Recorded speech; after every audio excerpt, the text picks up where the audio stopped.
আহিলোঁ গাইসকল, মই আজি আপোনালোকৰ ওচৰলৈ লৈ আহিছোঁ চিজাৰিয়েন হ'লে মানে কেইদিনৰ পিছত উঠিবলৈ পাৰে, খোজকাঢ়িবলৈ পাৰে, কেইদিনৰ পিছৰ পৰা আনৰ সহায় নোলোৱাকৈ খোজকাঢ়িবলৈ পাৰে আৰু কেতিয়াৰ পৰা খানা ভালকৈ খাবলৈ পৰা হয় আৰু কেতিয়াৰ পৰা বিষ নাইকিয়া হয়। মানে চিজাৰিয়েন বা চি ছেকশ্যন হৈ যোৱাৰ পিছত কয় যে বেছিকৈ খানা নাখাবা, পেটটো ওলাই যাব আৰু বেছি কমকৈ খাবা আৰু জ্বলা নাখাবা, শাক পাচলি নাখাবা, মাছ মাংস বৰকৈ নাখাবা আৰু এনেকৈ কয়। আমাৰ আজিকালি এইটো মানে পূৰা চলি আছে আৰু চিজাৰিয়েন বা চি ছেকশ্যন। মানে মই মোৰ অভিজ্ঞতাৰ ফালৰ পৰা চিজাৰিয়েন হৈ যোৱাৰ পিছত ভাত কমকৈ খাব লাগেনে, মাছ মাংস খাব নালাগে নেকি, এই সকলোবিলাক আপোনালোকৰ লগত আলোচনা কৰি মোৰ সম্পূৰ্ণ অভিজ্ঞতাৰ ফালৰ পৰা আজি সম্পূৰ্ণ আপোনালোকৰ লগত কথাখিনি দুবাৰকৈ চিজাৰিয়েন চি ছেকশ্যন হৈ যোৱাৰ পিছত মই মোৰ অভিজ্ঞতা আপোনালোকৰ লগত শ্বেয়াৰ কৰিবলৈ আহিছোঁ আৰু চাই থাকক ভিডিঅ'টো সম্পূৰ্ণ শেষলৈকে। প্ৰথম প্ৰশ্নটো হৈছে যে চিজাৰিয়েন কৰাৰ কেইদিনৰ পাছৰ পৰা খোজকাঢ়িবলৈ পৰা হয়। যিহেতু চিজাৰিয়েন কৰাৰ চি ছেকশ্যন হোৱাৰ নেক্সট দিনাখনিৰ পৰা খোজ চলাবলৈ দিয়ে, কিন্তু আনৰ সহায় ল'বলগীয়া হয় মৰ্ণিং টাইমত। যিহেতু যদি আপুনি ইভিনিং টাইমতে আপোনাৰ চিজাৰিয়েন হওক বা মৰ্ণিং টাইমতে চিজাৰিয়েন হওক, যেতিয়াই নহওক লাগে, কিন্তু ৰাতিটো সম্পূৰ্ণ 12 ঘণ্টা আৰাম কৰিবলৈ দিয়া হয়। তাৰপিছত লাহেকৈ খোজ চলাচল কৰিবলৈ দিয়া হয়। তেতিয়া আনৰ সহায় ল'বলগীয়া হয় খোজ চলাচল কৰোঁতে, যিহেতু বিচনাৰ পৰা উঠিব নোৱাৰি, উঠোঁতেও আনৰ সহায় ল'বলগীয়া হয় আৰু নামোতেও লাহেকৈ ধৰি খোজ কাঢ়িবলগীয়া হয় আৰু পিছবেলাৰ পৰা লাহে নধৰাকৈ নিজে আৰামত বহুত লাহেকৈ খোজ চলাচল কৰিব পৰা হয় আৰু 3 নম্বৰ দিনাখনিৰ পৰা নিজে আনৰ সহায় নধৰাকৈ খোজকাঢ়িব পৰা হয় আৰু 4 নম্বৰ দিনাখনিৰ পৰা লাহেকৈ নিজে কাটি হৈ পিনি লাহেকৈ আৰামত উঠিব পৰা হৈ যায়।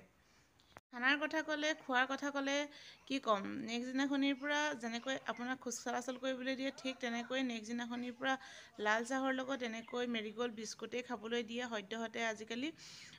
আৰু নেক্সট টাইমৰ পৰা পিছবেলা টাইমৰ পৰা অকণমান খানা খাব পৰা হৈ যায়। কিন্তু ইমান বেছি খানা আপুনি খাবলৈ নোৱাৰে, কাৰণ আপুনি নিজেই গম পাই যাব আপোনাৰ বডিটোত আপুনি খানা খাবই নোৱাৰিব, বেছিকৈ অলপকৈ খাবলৈ পাৰিব।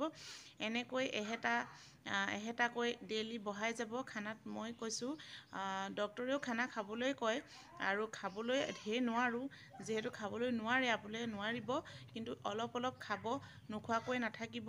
একেবাৰে পেট ওলাই যাব বুলি খানা নোখোৱাকৈ থাকিলে কিন্তু দিগদাৰ আছে, কাৰণ আজিকালি এইটো কথা বহুত মানুহে কয়, বেছিকৈ চিজাৰিয়েন হৈ যোৱাৰ পিছত খানা নাখাবা, বেছি খালে পেটটো ওলাই যাব। সেইটো কথা নহয়। চিজাৰিয়েন হৈ যোৱাৰ পিছত মানুহজনী যিহেতু বহুত বেছি দুৰ্বল হৈ থাকে আৰু মাছ মাংস এই সকলোখিনি খাবই লাগিব, নাখালে কেনেকৈ শক্তি পাব। এই ক্ষেত্ৰত মই এগ্ৰী নহয়, কিন্তু খানা খাব লাগে, কিন্তু পেট ওলোৱা নোলোৱা সেইটো পিছৰ কথা। চিজাৰিয়েন হৈ যোৱাৰ পিছত আপুনি যিহেতু ঢেৰ খানা খাবলৈ নোৱাৰেই, অলপকৈ লাহে এদিনত এহেতা, নেক্সট দিনাখনি আৰু এহেতা, এনেকৈ অলপকৈ খাই যাবলৈ পাৰিব, বঢ়াই যাব খানাটো আৰু হিচাপত খাব। যদি আপুনি চিজাৰিয়েন হৈ গৈছে বুলি আৰু আৰামেই কৰি থাকে 2 মাহ 3 4 মাহলৈকে খানা খাই সৰহকৈ খাব আৰু শুই থাকিব পেট পেলাই, তেতিয়াহ'লে কি আপোনাৰ পেট নোলাব নেকি? আপুনি খানা যেনেকৈ খায়ো তেনেকৈ যেতিয়াৰ পৰা আপুনি সুস্থ হ'ব, অলপ ঘৰুৱা কাম বনৰ লগতেই বাচ্ছা চম্ভালাৰ, ধোৱা পখলা এই সকলোবিলাক কাম কৰি থাকিব, আপুনি এক্সাৰচাইজ কৰি থাকিব, কেতিয়াও আপোনাৰ পেট নোলায়। এইটো মিছা কথা, সম্পূৰ্ণ মিছা কথা যে চিজাৰিয়েন কৰিলে পেটটো ডাঙৰকৈ ওলাই যায়।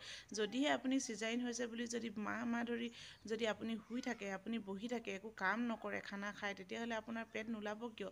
আৰু বেছি চৰ্বিযুক্ত আহাৰ যদি আপুনি খায়, অভিয়াছলি আপোনাৰ পেট ওলাব। কিন্তু খানা খোৱাত কণ্ট্ৰল কৰিব লাগে, নালাগে নহয়, কিন্তু হিচাপৰ পৰিমাণত আপুনি খানা খাবই লাগিব।